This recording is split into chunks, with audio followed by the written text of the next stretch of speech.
اب یہی مضمون کہ کسی اللہ والے کے ساتھ لگ جو، مولانا ایک اور حدیث کے ذریعے بھی ہمیں سمجھاتے ہیں، جس میں ان اولیاء کو خوشبوئیں فرمایا گیا ہے۔ مولانا کے علاوہ اس حدیث شریف کو امام طبرانی نے کبیر میں محمد بن مسلمہ سے مرفوعاً بھی بیان کیا ہے۔ کون سی حدیث ہے؟ اِنَّ لِرَبِّكُمْ فِي أَيَّامِ دَهْرِكُمْ نَفَحَاتٍ أَلَا فَتَعَرَّضُوا لَهَا، یعنی بے شک تمہارے پروردگار کی طرف سے تمہاری زندگی کے ایام میں تمہیں خوشبوئیں پہنچیں گی، اور خبردار ان خوشبوؤں سے وابستہ ہو جانا۔ اگرچہ امام سیوطی علیہ رحمہ اس کو ضعیف کہتے ہیں، لیکن اس کا مضمون اور سورہ توبہ کی آیت 119 کا مضمون ایک ہی ہے۔ کون سی آیت ہے؟ یا ایھا الذین آمنوا اتقوا اللہ وکونوا مع الصادقین، یعنی اے ایمان والو تقوی اختیار کرو اور سچوں کے ساتھ لگ جاؤ۔ آئیے مولانا کی زبانی سنتے ہیں۔ مولانا فرماتے ہیں گفت پیغمبر کے نفخت ہائے حق، یعنی فرماتے ہیں کہ حضور صلی اللہ علیہ وآلہ وسلم نے فرمایا کہ اللہ کی نوری خوشبوئیں اندری ایام می آرد سبق، فرماتے ہیں اس زمانے سے آگے بڑھ گئی ہیں، یعنی کچھ لوگوں نے حضور صلی اللہ علیہ وآلہ وسلم سے نور شرح صدر حاصل کر لیا ہے۔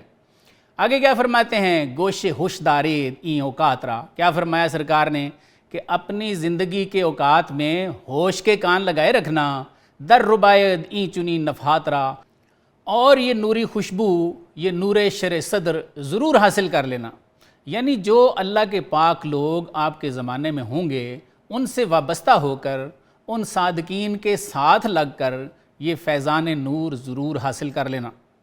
بقول مولانا حضور صلی اللہ علیہ وآلہ وسلم نے مزید کیا فرمایا؟ نفخہ آمد شمارہ دید ورفت، کیا فرمایا سرکار نے کہ یعنی وہ نوری خوشبو آئی، اس نے تمہیں دیکھا اور چل دی، ہر کرامی خاص جان بخشید ورفت، فرماتے ہیں جس نے اسے چاہا اس نے اس کو جان بخشی اور چلی گئی۔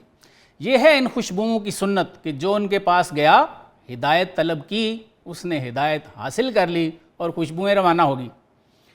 مزید کیا فرماتے ہیں کہ سرکار نے کیا فرمایا؟ نفخہ دیگر رسید آگاہ باش، یعنی اب دوسرا نفخہ یعنی انبیاء سے فیض پانے والے اولیاء کا عہد آئے گا، تا عظیم ہم و نمانی خواجہ تاش، تو کیا فرمایا کہ اے پیر بھائی اس سے بھی محروم نہ رہ جانا۔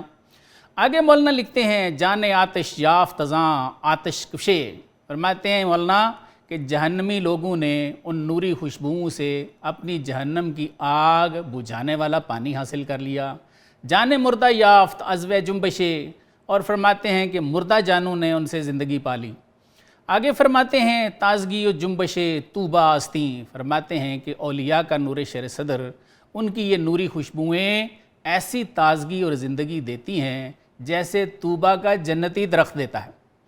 آگے لکھتے ہیں تازگی و جنبش طوبہ استیں، کہ ہاں یہ ایسی تازگی اور جنبش عطا کرتے ہیں جو جنتی درخت طوبہ دیتا ہے۔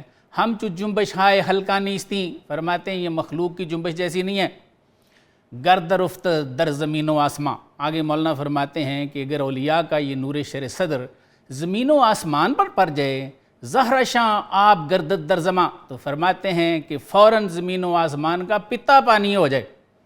ان اشعار میں سورہ احزاب کی آیت 72 کی طرف تلمیح ہے، جس میں بقول مولانا اولیاء کے ان سینوں کے نور کا ذکر ہے جس سے زمین و آسمان اور پہاڑوں نے پناہ مانگی ہے۔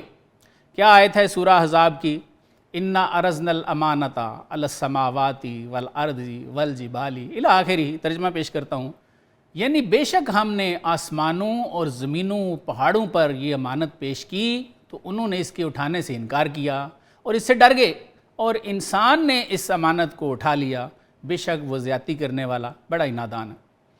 بقول مولانا یہ وہ نفخہ نور ہے جو وَنَفَخْتُ فِيهِ مِن روحی بن کر آدم خاکی کو ملا، لیکن فرماتے ہیں کہ یہ عموم ہے، یعنی یہ عام بات ہے، کیونکہ یہ نعمت قرآن کے مطابق آدم علیہ السلام کو ملی اور وراثتاً اولاد آدم میں منتقل ہوئی، لیکن شرح صدر کا جو نور ہے وہ مسلمانوں کے لیے اور ان میں سے بھی خواص کے لیے یعنی مومنین کے لیے ہے، اور مولانا فرماتے ہیں یہ کرم بار دیگر ہوتا ہے، جس کے لیے مولانا ارشاد فرما رہے ہیں کہ انبیاء اولیاء سے جو جس کا زمانہ پائے اس سے وہ یہ نور ضرور حاصل کر لے۔